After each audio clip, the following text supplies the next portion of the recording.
अंग्रेजों से और तत्कालीन जो संविधान निर्माता थे उनसे जो मनवा के संविधान में निहित की गई है, इन महापुरुषों को नमन करना चाहूंगा। आरक्षण महारैली हमारे आदिवासी इलाके के अंदर आजादी के बाद से लगा के आज तक आरक्षण को लेके हमेशा भ्रम पैदा किया गया और भ्रम पैदा करने के बाद समय समय पे अलग अलग तरीके की अधिसूचना लाए ये लोग, और अधिसूचना ला के हमारे ही खिलाफ नीतियां बनाई और हमारे ही खिलाफ नीतियां बना के हमसे तालियां बजाने का काम किया था आज तक इन लोगों ने। ये जो आज कारवा बैठा हुआ है, ये जितने जो गणवीर हैं, हमारे पूर्व वक्ताओं ने जो बात रखी, एक 2013 की अधिसूचना सबकी जबान पे है, सबके दिमाग में है, और जब 2013 की अधिसूचना जारी की अनुसूचित क्षेत्र के अंदर आरक्षण व्यवस्था को लेके, तो हमारे लोगों को बताया गया कि आपके फायदे के लिए है, आपके बच्चे इससे नौकरी लगेंगे, और हमारे पढ़े लिखे तो ठीक है, लेकिन बेचारे हमारे कभी स्कूल नहीं गए, वो माँ बाप खुश हो गए कि अच्छी अधिसूचना आई है, हमारे लड़के कांस्टेबल बनेंगे, हमारे लड़के आरएस बनेंगे, हमारे लड़के डॉक्टर बनेंगे। लेकिन 2013 की अधिसूचना ऐसी थी, 2013 से लगा के आज 2025 हो गया, और इतने सालों के अंदर मैंने हर भर्ती का डाटा निकाल रखा है, लेकिन समय अभाव के बात करें तो मैं एक या दो भर्तियों का उदाहरण बता पाऊं। सबसे पहले हम पुलिस भर्ती को ही ले लें, क्योंकि पुलिस भर्ती को इसलिए लेते हैं कि हमारे इस समाज सर्टिफिकेट लगा के पुलिस कर्मचारी अधिकारी बनते हैं, और बनने के बाद अपने आप को 30 मार्क का समझते हैं और हमारे घर डालने का काम करते हैं। सब नहीं करते हैं, कुछ लोग करते हैं, कुछ लोग उस सर्टिफिकेट का कर्ज भी उतारना जानते हैं। साथियों, अनुसूचित क्षेत्र के अंदर 939 पद आए, और हमें मिलने चाहिए थे, जो अधिसूचना जो कह रही है 45%, 5%, 50%, उस आधार पे हमें मिलने चाहिए थे 423 पद, और मिले कितने? 414 पद। दूसरी ओर इस अधिसूचना में कहा गया कि 50% अनारक्षित, उसमें किसी भी वर्ग का पात्र अभ्यर्थी उसमें जा सकता है। लेकिन हुआ क्या? 2013 की भर्ती के अंदर 50% के हिसाब से जो अनारक्षित पद 470 पद आए अनुसूचित क्षेत्र में, और 470 में से हमारे एसटी के बच्चे जा पाए 8 बच्चे, और वही जब उनकी पदोन्नति हुई, जो एसटी के और एससी के बच्चे ओपन कैटेगरी में गए थे, एसटी के गए थे 8 और एससी के गए थे 5, लेकिन इनका कांस्टेबल से हेड कांस्टेबल में पदोन्नति हुई। तो जब पदोन्नति हुई तो उनकी पदोन्नति उस सामान्य कोटे से ना होकर एसटी कोटे के अंदर ही की गई।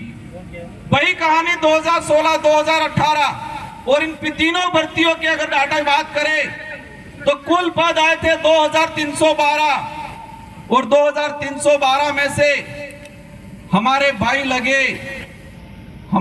लगे 828, और जो 75% आदिवासी बाहुल्य क्षेत्र है और वहां पर 828, और बाकी जो 50% अनारक्षित की बात करें उसमें 1359 बच्चे दूसरे लगे। एक बाप के अगर 4 बच्चे हो और 4 बच्चे में किसी एक बच्चे के साथ अन्याय होता है तो उसका भी अधिकार बनता है कि मेरे साथ अन्याय क्यों हुआ। यहाँ तो शेड्यूल एरिया है, 5वीं अनुसूचित संवैधानिक प्रावधान है 244 वन के तहत, उसमें यहाँ पर विशेष अधिकार हमको दिया गया है, और उल्टा हमारे ही साथ अन्याय किया गया। इसी तरह वन विभाग की भर्ती हो, पटवारी की भर्ती हो, शिक्षक भर्ती हो, इन सारी भर्तियों का निकाल के मैं डाटा लाया हूं, लेकिन समय अभाव में पूरा नहीं बता पाऊंगा। लेकिन ये बात जरूर बताऊंगा, वो 2013 की अधिसूचना के कारण हमारे आदिवासी भाइयों के लगभग 4 से 5 हजार नुकसान भर्तियां हुई, 4 से 5 हजार हमारे भाई नौकरी लगते। अब समझ लो इतने भाई नौकरी लगते अलग अलग विभागों में। एक परिवार से एक आदमी नौकरी लगता है तो उसकी पूरी पीढ़ियां सुधर जाती है, पूरी पीढ़ियां सुधरती है। इतना बड़ा नुकसान हुआ और हमारे लोगों से तालियां बजा दी कि 2013 की अधिसूचना बाहर वालों को बंद कर दिया, आपको दिलाएंगे। इसलिए मैंने कहा था कि 2013 की अधिसूचना आदिवासी इलाके के लिए काला कानून है और ये काला कानून साबित हुआ। उसी वजह से हमारे 4 से 5 हजार परिवार आज भी जो कंपटीशन की एग्जाम की तैयारी कर रहे हैं, अभी आरक्षण की बात कर रहे हैं, करनी चाहिए, हम भी कहते हैं आप करो, लेकिन बात इस बात पे आती है कि जिन्होंने आरक्षण बेचने का काम किया, जिन्होंने 2013 की अधिसूचना लागू की, वही आज आरक्षण की बात करने आ रहे। जो गरीब परिवार को नहीं मिला उसको मिलना चाहिए, लेकिन कैसे मिलेगा, कैसे दिलाना है, वो हम तय करेंगे। आदिवासी बाहुल्य क्षेत्र के जितने जो जनप्रतिनिधि है वो तय करेंगे और वो तय करके टीएससी में भेजेंगे और ट्राइबल एडवाइजरी काउंसिल राज्यपाल को भेजेगी और सारे राज्यों के राज्यपाल महोदय राष्ट्रपति को भेजेंगे। इसके बाद तरीके से लागू हो।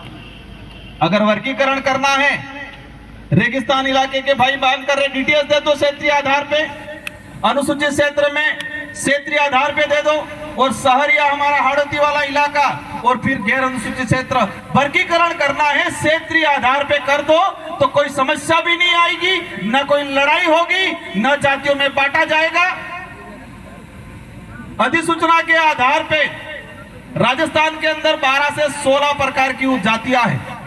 कितने भाग बांटोगे आप? ये लड़ाई करने का तरीका है। और जब इतना 12 भागों में आरक्षण बढ़ जाएगा, फिर रोस्टर का क्या होगा? क्या होगा रोस्टर प्रणाली का? अब हमारे जो गरीब भाई आए उनको बेचारों को पता नहीं है रोस्टर क्या होगा।